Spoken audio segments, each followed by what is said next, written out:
मेवात के पुन्हाना कस्बे के वार्ड 5 में एक पति द्वारा अपनी ही पत्नी को रात के समय हाजमोला गोली बताकर जहर देने का मामला प्रकाश में आया है। जब पत्नी की तबीयत बिगड़ने लगी तो उसने अपने परिजनों को बताया, जिसके बाद उसे इलाज के लिए होडल के एक अस्पताल में भर्ती कराया गया, जहां पर उसने इलाज के दौरान दुनिया से अलविदा कह दिया।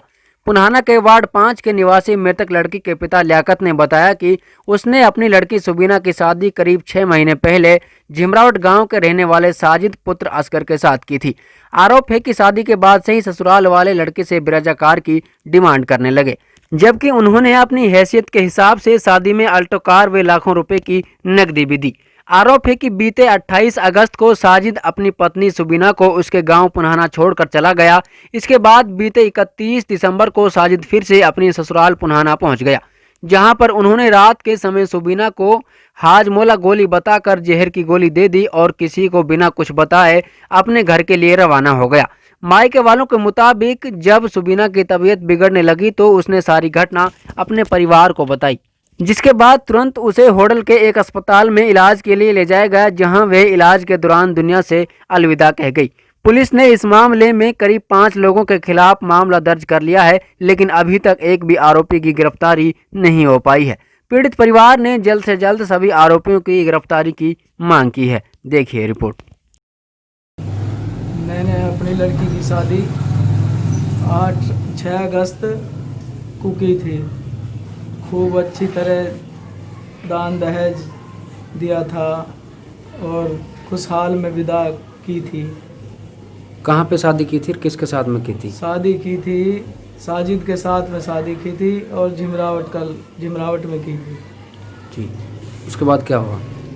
उसके बाद ये हुआ उनके शादी नापसंद थी। दान दहेज अच्छा नहीं लगा, उन्होंने अल्टो कार दी, कुछ रुपए दिए और चांदी भी दी, सोना भी दिया। और वे उनको तंग करते थे, माँ बाप, घर वाला, चाचा चाची उसको सताते थे। और जब वे सास से क्या कहते थे, क्या कुछ मांग करते थे, बिरेजा गाड़ी की मांग करते थे और उनके शादी नापसंद थी। और फिर वह वापसी में जब वहाँ थी और वहाँ से हम हमारे घर लाए हुए उसको, तो 28 तारीख को आई थी। 28 के शाम को आई थी और फिर 31 तारीख को फिर वह वापसी और अपने काम के आया था और फिर हमारे घर पर आया था। और वह खूब अच्छी तरह हमने उसकी मेहमान नवाजी की, नाश्ता भी कराया, खाना भी खिलाया। और वे दोनों अपने एक कमरे में खूब बतलाए थे। और उसको जब वापसी हुए जा रहा था तो उसको वह एक जहरीला पदार्थ दे गया, लड़का दे गया। और उसने कहा कि इसको खा लो, इससे मतलब ये हो जाएगा, आपको सही हो जाएगा। क्या कुछ हो रहा था लड़की का पहले तबीयत? लड़की की कुछ तबीयत खराब नहीं थी। लड़की ने बहुत मना भी किया कि मेरी कोई तबीयत खराब नहीं है। फिर वो पदार्थ देने के बाद में आपको किस तरीके से पता चला? हमें चला कि जब लड़की की तबीयत बिगड़ने लगी तो हमें पता चला कि उसकी उल्टी आई थी। उल्टी आके उसमें महक आई, वो जहर वो ऐसा लगा कि जैसे कुछ खवा दिया किसी। वो उस समय लड़का कहाँ था जब लड़की को उल्टी आई थी? वह लड़का उस समय चला गया था, छोड़ करके देकर? हाँ, चला गया था। फिर आप लोगों ने किसी अस्पताल में लड़के का इलाज कराया हो?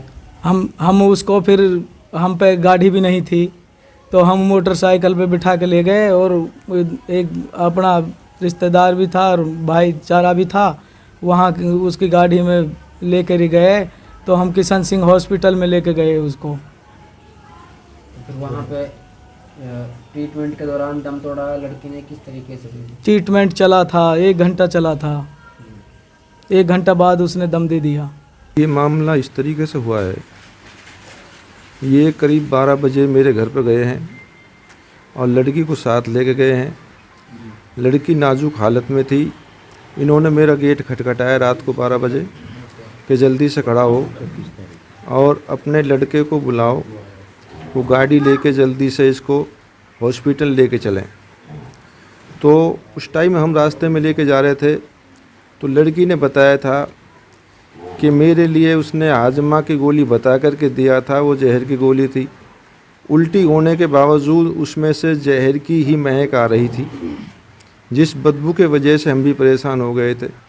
हम उसको होडल किशन सिंह हॉस्पिटल में लेके गए थे। वहाँ भी उन्होंने जहर घोषित किया था कि भाई ये जहर खाई हुई लड़की है। आगे जो है 2 घंटे बाद उन्होंने दम तोड़ दिया। दम तोड़ने के बाद हम जो है पुलिस में आ गए हैं और पुलिस की कार्रवाई हमने शुरू कर दी। मुकदमा दर्ज हो गया है। आगे अभी कोई उनकी पकड़ा धकड़ी हुई नहीं है।